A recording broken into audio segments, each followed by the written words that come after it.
Let me tell you, this is historical. It has not started with President Uhuru.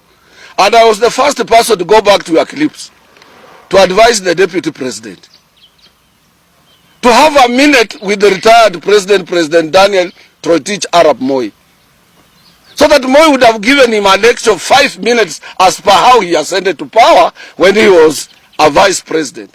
He's the only first vice president in the Republic of Kenya to ascend to power after the death of our founding father, Mzee Jomo Kenyatta. And Moi knew, even if he was representing President Jomo Kenyatta in all OAU meetings in Africa, Kenyatta used not to fly, Kenyatta used not to go out.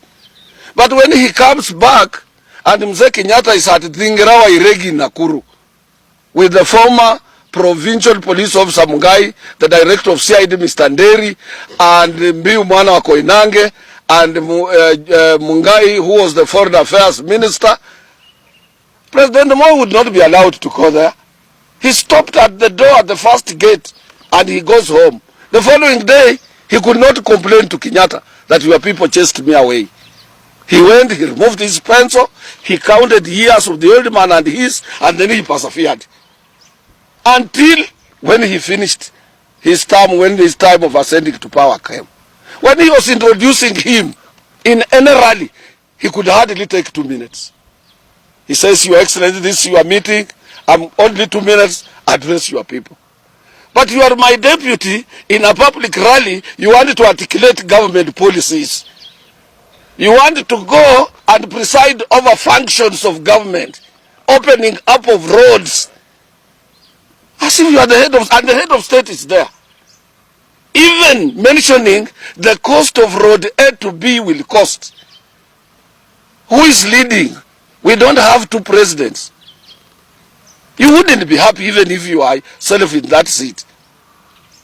So I advised the people who support the deputy president to tell him to have 1 minute.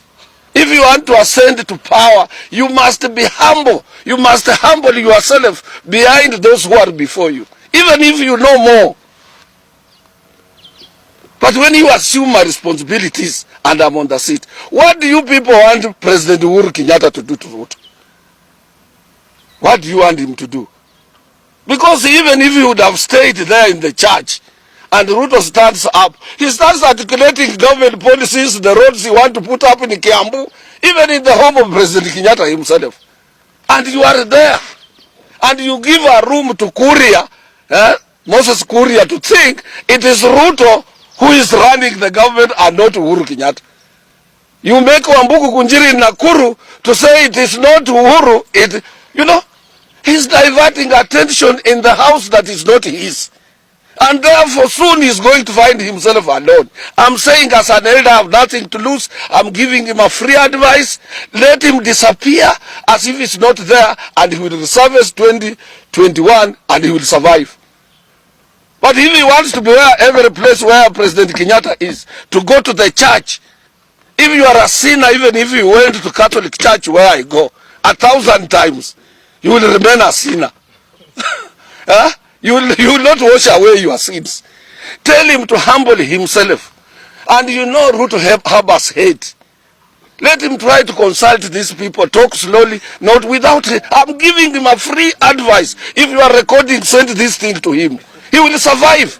But if he goes the way he's going, he's not going to survive at all. And he should not say we did not warn him. The way he has disappeared in Isuru, going home, let him sit there. Who is he? Receiving delegates on behalf of government, and President Uhuru Kenyatta is alone with Margaret in the house. Say in that sense, and he's the head of state. I can't allow it, even if it was myself.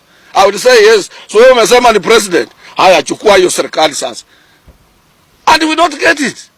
Kibaki aliwacha that shield that protects, a symbol of protection of Kenya, ile upanga, in the hands of only one man. That is Uhuru Muigai Kenyatta. Let somebody tell Ruto, this is free advice. I'm elder. Ruto was born 1966, June or July, when I was leaving Form 4. And in the following year, I started working when he was less than 1 year, on 2nd of June 1967.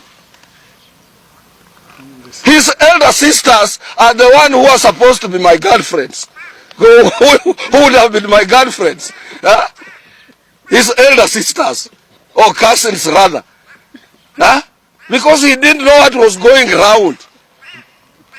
When we were dancing bookies and what have you in Nairobi, embracing a bond Kalenjin girl, beautiful Kalenjin girls, he was nowhere. Let him listen to me for free. Let him listen to me for free, and he will survive.